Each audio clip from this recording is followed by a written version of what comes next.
জন্ম আফগানিস্তানের এক মুসলিম পরিবারে, কিন্তু মনের গভীরে শুধুই মহাদেবের বাস। তিনি আর কেউ নন, নেট দুনিয়ায় ঝড় তোলা বিখ্যাত আফগান মডেল ওয়াজমা আইয়ুবী। হ্যাঁ বন্ধু, সোশ্যাল মিডিয়ায় এখন সব থেকে বেশি চর্চা হচ্ছে এই আফগান সুন্দরীকে নিয়ে।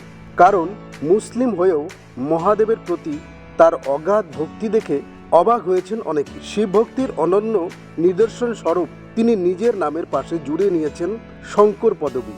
এখন তিনি নিজেকে ওয়াজমা আইয়ুবী শঙ্কর বলে পরিচয় দেন। শুধু নামেই নয়, কাজেও তিনি খাঁটি শিবভক্ত।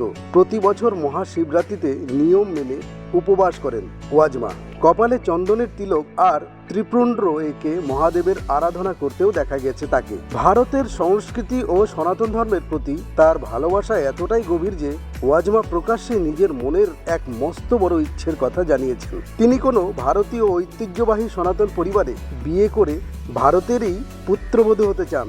আফগানিস্তানের মতো দেশ থেকে এসেও যেভাবে তিনি ভারতীয় সংস্কৃতি আর শিবভক্তিকে আপন করে নিয়েছেন তা সত্যি প্রশংসনীয়। মহাদেবের এই আফগান ভক্তের মনের ইচ্ছে কি পূরণ হবে? তোমাদের কি মনে হয় বন্ধু? কমেন্ট করে অবশ্যই জানাও।